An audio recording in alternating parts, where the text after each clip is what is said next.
Hello and welcome to Nova Gnome Creations. Today I'm going to be showing you how to crochet a snood. So this is a basically an infinity scarf, but in the show Wednesday they are calling it a snood. So I am specifically showing you my take on Enid's snood, which is this pink one. And I'm using 4 different shades of pink to do it, but you are totally welcome to customize this in however way you would like to. If you want it to look like Wednesday's, you could do it in all black, or you could do it in the colors of your choosing. So here's some pictures of Enid wearing her snood and Wednesday wearing hers, so you can kind of get an idea of what it looks like, and this was my inspiration.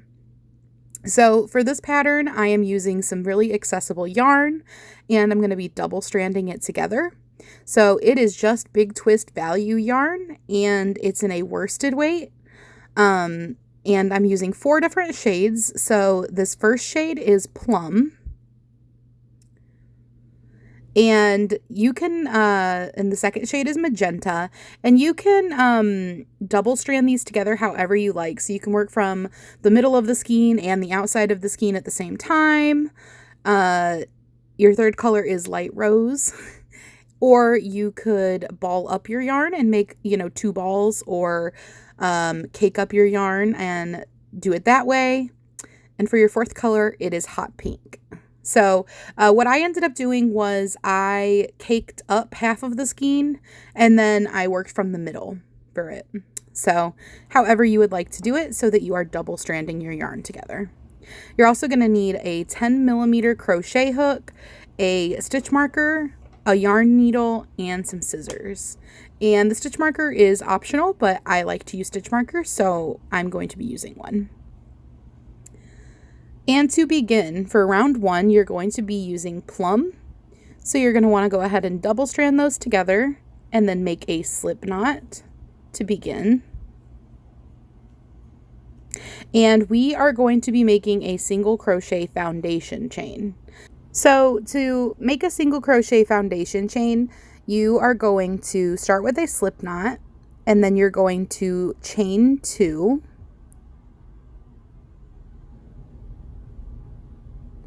And I've slowed this part down for you so you can really see what I'm doing. And then after you have your chain of 2, you're going to go back into the first one. So skip the chain closest to your hook. And you're going to go through and pull up a loop like you're starting a single crochet. But then instead of going, yarning over and pulling through both, you're going to yarn over and pull through just your first loop. Then you're going to yarn over and you're going to pull through both. And this is going to be what you do. You just repeat this all the way down. So now that you have that, you skip the stitch closest to your hook and you go into the one after that. You go through that stitch and then you yarn over. And this part can be a little bit messy starting it out using double stranding. But once it gets going, it gets easier. So yarn over and pull through, and then yarn over, pull through 1, yarn over and pull through both. So that's just your repeat, and you're just going to keep doing that. If you don't like doing a single crochet foundation chain, that is totally understandable and fine. You are welcome to do just a chain and then single crochet your way back down. I will also link in the description box a tutorial that I found helpful when I learned how to do single crochet foundation chains. If you would like a maybe better explanation of how to do it, that will be in the description box. So as far as the length of this chain goes, you can choose how long you want it to be. What I did was I just kept going and trying it on around my neck until I got to a point where I felt like it was long enough. I ended up doing 108 single crochet foundation chain. So now for round 2, what we're going to do is we're going to carefully make sure that we don't twist our chain, slip stitch the ends together. So if you do twist your chain, that will be a problem because it won't be it'll be twisted. So make sure that you are really careful not to twist it, but then you're just going to go ahead and slip stitch into the first stitch, connecting that first stitch and that last stitch together. And real quick, I just wanted to show you, in case you don't want to do the foundation chain, how to do it with a regular chain and single crochet row. So you're just going to make your slip knot like you did before, or like you would have done to start, and then you're just going to chain. So like I said before, you can chain however many you want. You can put it around your neck and kind of get a feel for how long it is. Keeping in mind, if you're going to double it up, you want to make sure that you leave it long enough for that. I did 108 stitches for mine.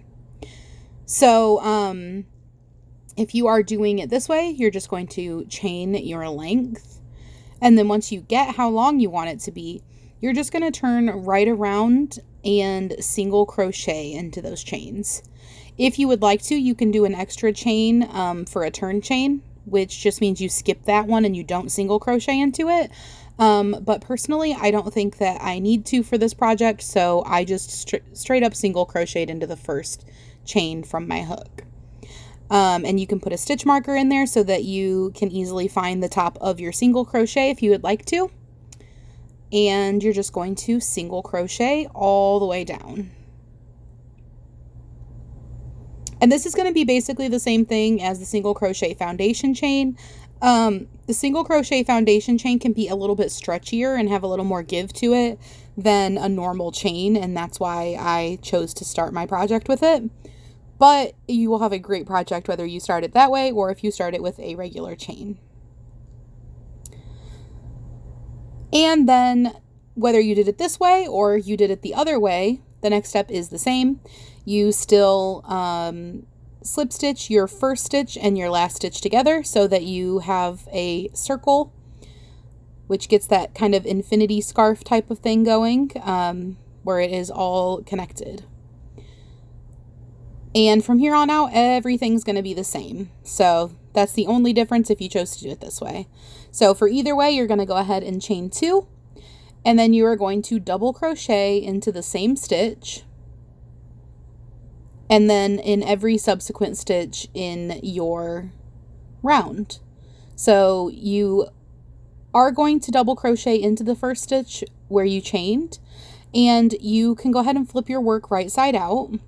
You want to be having the work that you're working on actively close to you, so that helps you know if you have it, right side out or not. And then I forgot to place my stitch marker, but I will show you real quick where you would place it.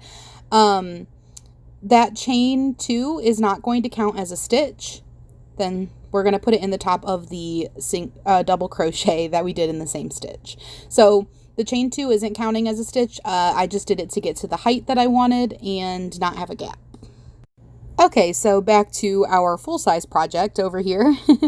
After you have double crocheted all the way around, you are going to want to grab your tail from when you joined your chain together and go ahead and weave that in. And if you need to, use it to kind of connect where there may be some disconnecting. If you did the single crochet foundation chain, it may not be fully connected, and that's totally fine. You can use this time where you're sewing in this end to connect together the beginning and end of that row. So do it however you would like to, your favorite way of weaving in your tails. I just kind of used mine to make sure that this was connected nice and solid.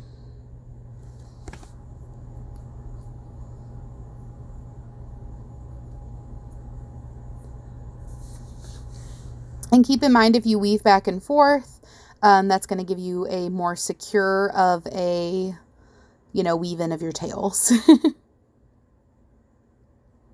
And to finish up round 2, we are just going to be connecting together the beginning and end with a slip stitch. So you can go ahead and take out your stitch marker and do a slip stitch. Now, when you're doing a slip stitch normally, you yarn over and pull through. We are going to be changing colors. So we're going to be using the magenta next for me, whatever color you would like for you. And all you're going to do is put that through just like normal, like you would for a slip stitch. And then you're going to grab your new color, make sure you're double stranding again. And while holding those two strands together, if you're double stranding, you are going to just place those over your hook.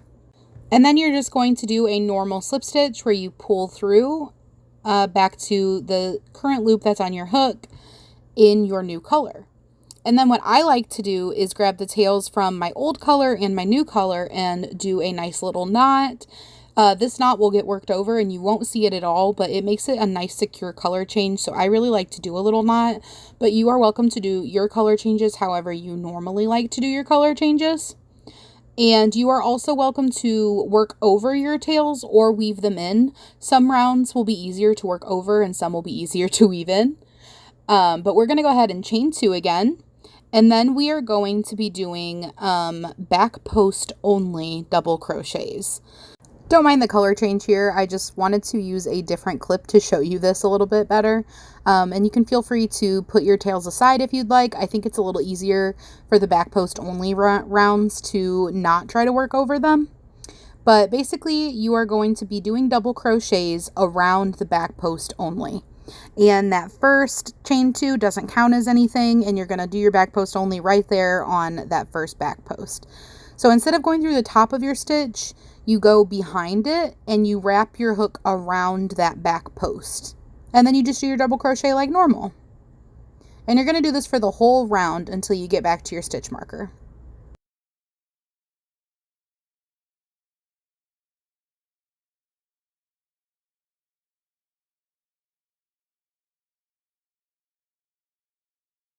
And now that you have worked your way back around and you are back to your stitch marker, you can go ahead and remove that. And we are going to do the same thing as before. We are going to do a slip stitch and change colors at the same time. So you're going to insert your hook through that first stitch of the round. And then this time we are going to yarn over in light rose or whatever color you are using. Make sure that you are double stranding if you are double stranding for this project. Alternatively, you could use a bulky yarn and it would give the same effect. Once you've got your yarn double stranded together, make sure you leave yourself a little bit of a tail for weaving in. Some of these times I left myself quite a short tail and I didn't realize it until after. So I'm going to do my best to make sure to remind you guys not to do that. Pull through both of those and you have done your slip stitch. And then I, like always, like to knot together my tails. And I knot them nice and tight. Like I said, you won't see these. You'll work right over them. And when you weave in your tails, it even makes them less noticeable. Or when you work over your tails, either way. And moving right along to round 4 in our light rose, we are going to go ahead and chain 2. And then we are going to be doing back loop only double crochets. So for this round, I believe that I did a regular double crochet for my first one. Disregard that. I meant to do a back loop only double crochet and I did not. But for the ones going forward, I remembered to. So make sure that that first stitch that you do that's in the same stitch is also a back loop only double crochet, or it makes kind of a noticeable spot. So I would recommend making sure you do your back loop only. I worked over my tails for the first bit of this, and then I think I decided to weave them in. So you can do it however you would like to. And make sure that you place your stitch marker at the top of that double crochet, not in your chain, because remember the chain doesn't mean anything. It's just there so that we can get to height and not have a gap. And then for this round, we are going to be doing back loop only. So you're just going to do a normal double crochet, but you only work in the back loop. So, if you don't know where the back loop is, there is a front loop and a back loop on the top of our stitches. Here is the whole stitch. And then here is the front loop. And here is the back loop. So you just do your double crochet as normal, but you only work under the back loop only. And that's just what we're going to do the whole way around. So nice and simple, even if these are new techniques to you, you get a whole round to practice them and perfect them. So you're just going to work through the back loop onlys and double crochet until you get back to your stitch marker.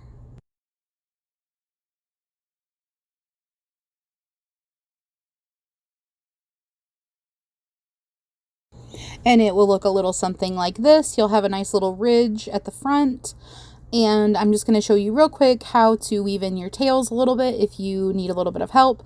I hadn't woven in any tails at this point, so I had a whole lot going on in the back here. So you can use any type of yarn needle you want. The one that I am currently holding is, I believe, called a wool needle. I found it on Amazon.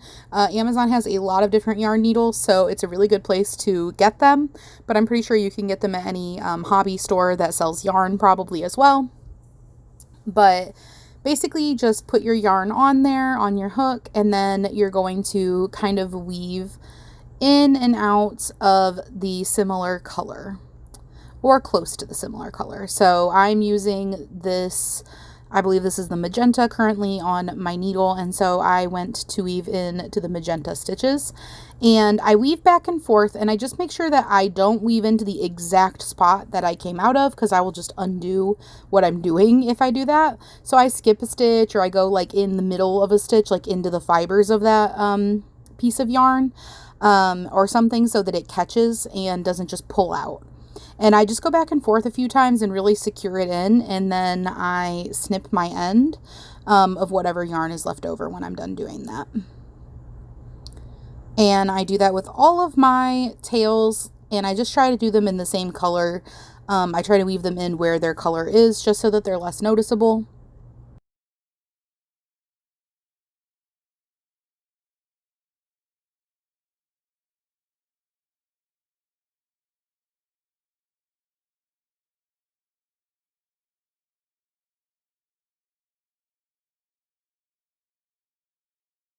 And once you've completed that, we are going to be doing round 5 in hot pink. So we're going to finish off round 4 by slip stitching in with our new color and also ending off the round. So go ahead and put your needle or your hook through where the stitch marker was and place your new color over your hook and pull through. Make sure you leave yourself enough of a tail to weave in and pull through both. And then if you would like to, go ahead and place a knot. I like to do a little double knot, nice and tight, so that it's hidden. But you are welcome to weave in your tails however you like to do them. And then we are on to round 5. And we are going to chain 2, and then we are going to be doing back loop only double crochets again. So in that same stitch, we are going to work a back loop only,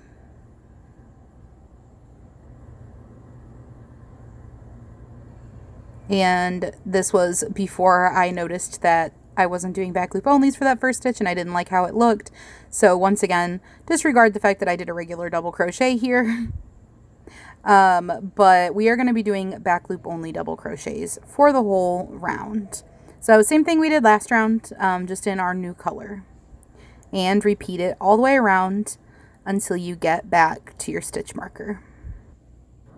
And now that we've made it back, can you guess what we're going to do next? We are going to remove our stitch marker and slip stitch in with our new color. So for round 6, we are going to be using light rose. So we're going to put light rose on our hook, pull it through, and slip stitch it in. And then I'm going to do a little knot to secure my colors together and just do that nice and tight, and then it will be pretty much not visible at all. And you've made it to round 6. So for round 6, we are just going to be doing double crochet. So we're going to do our chain 2 and then we are going to double crochet in that same stitch and every stitch around. And it's just going to be regular double crochet, nothing fancy this time. And I'm going to work right over my tails since we're doing our normal double crochets. It's easy to work over our tails. And don't forget to pop your stitch marker in to the top of that first double crochet. Go ahead and work your way around, and I will meet you back when you get to the end of your round. And next up, I'm going to be putting plum in. So I'm going to end round 6 by slip stitching my shade of plum in as my next color. So just pulling that through just like you would normally do a slip stitch, but using my new color, and then doing a little knot to secure it. So round 7 is going to be back post only double crochets. And we are going to make sure this time to do a back post only crochet in the first stitch as well. So go ahead and chain 2 and then do that back post only double crochet in the first stitch and every stitch all the way around until you make it back to your stitch marker.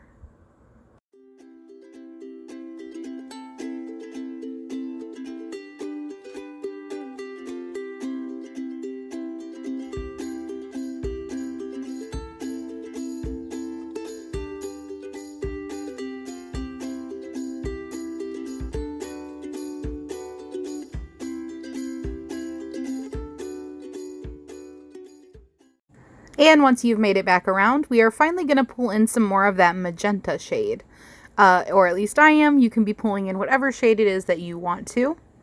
And I'm just going to do the same thing that I've been doing. We're just going to slip stitch in with our new color. So go ahead and take your stitch marker out. Put your hook through that loop. And put your new color on your hook. And if you aren't changing colors, you can feel free to just slip stitch in the color that you're already using, by the way. And everything else is the same. Then we're going to go ahead and knot together our tails. Make sure you don't knot together your working yarn. And then we are going to be on to round 8. So for round 8, we are going to be doing 108 double crochets, just regular double crochets, nothing fancy. And then we are actually going to do the same thing for round 9. We are also going to do just 108 double crochets. And I say 108, but you can be doing however many you have done for your length. So if you measured out and you ended up doing 200 stitches for your chain in the beginning, then you'll have 200 double crochets. So we're just going to go ahead and do round 8 in double crochet and round 9 also in double crochet, and we're going to do those both in the same color. So for me, that is magenta. Go ahead and do both of those and do your slip stitch at the end and then chain 2 just like we've been doing, and then meet me back and we will do round 10 together. All right, now that you have finished both of those rounds, we are going to be bringing in hot pink for round 10. And we are just going to do that the same way that we've been doing, and we are going to slip stitch in with this new color. For round 10, we're going to be doing back loop only double crochets all the way around. So after we bring in our new color, we are just going to chain 2 and then do a back loop only double crochet in the same stitch and every stitch after all the way back around to our stitch marker.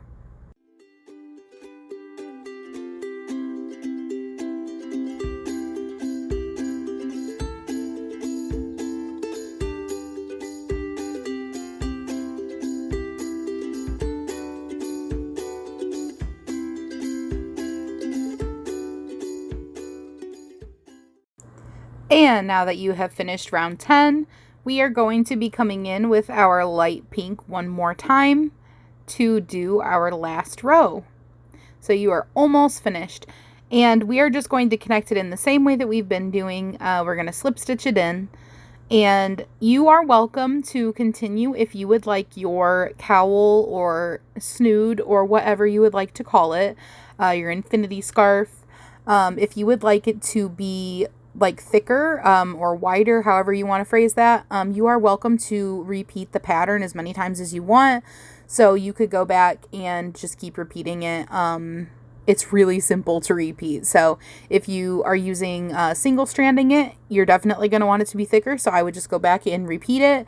And if you are double stranding it, but you still want it to be thicker, just go back and repeat it. And you could choose where to repeat it from or go back to the beginning and repeat it from the beginning.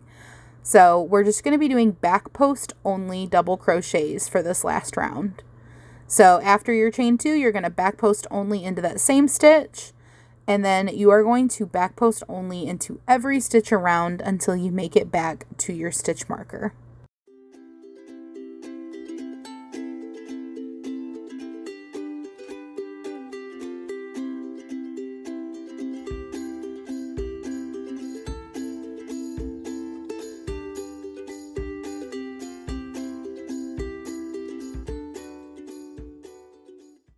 Okay, so you have finished round 11, and we are just going to finish that off with a slip stitch.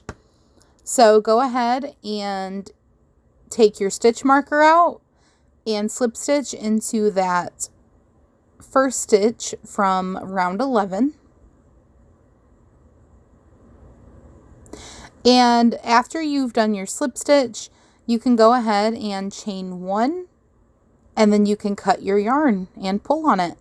And you have finished the actual crochet portion of your cowl or your snood or your infinity scarf or whatever you like to call it. At this point, you can weave in any tails that you haven't woven in yet.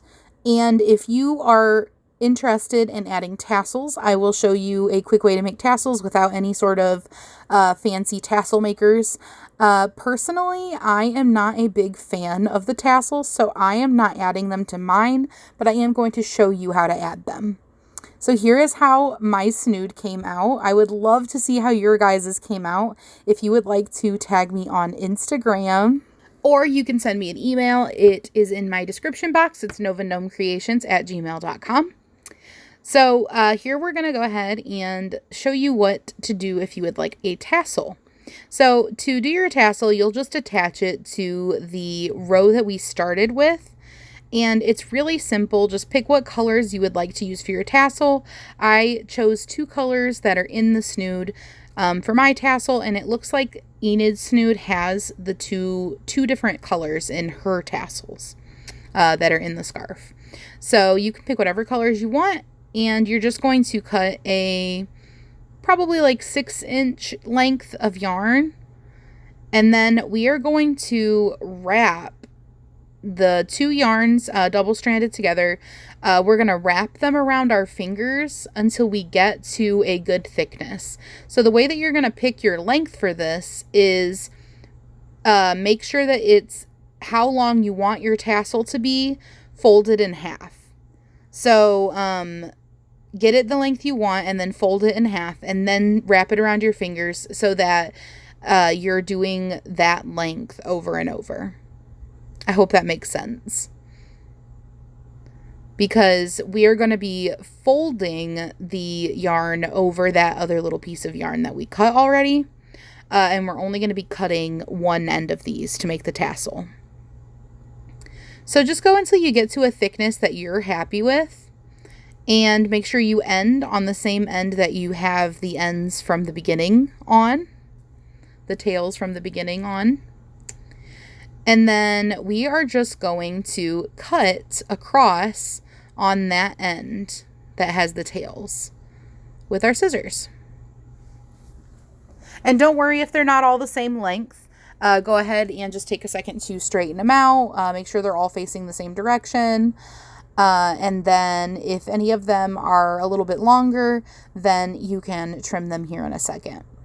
So place this over that little strand of yarn that we had made that was about 6 inches, and try to put it in the middle. And then we're just going to knot it nice and tight. Want to make it nice and tight so that none of them come out. So pull that really tight, give it a triple knot if you want to, just for extra security. And then you can go ahead and fold it over at this point and trim any of those lengths that are a little bit longer than you want them to be. And you can trim the whole thing if you would like. If you made it longer than you wanted and you realize that now, feel free to go ahead and trim it. You're going to pull those strands that you just knotted up to the top because we're going to use those strands to attach to the scarf. Then we're going to cut another length of yarn, and we are going to make a little kind of ball up at the top. So we're going to lay our tassel over it, and then go down maybe an inch and make another tight knot.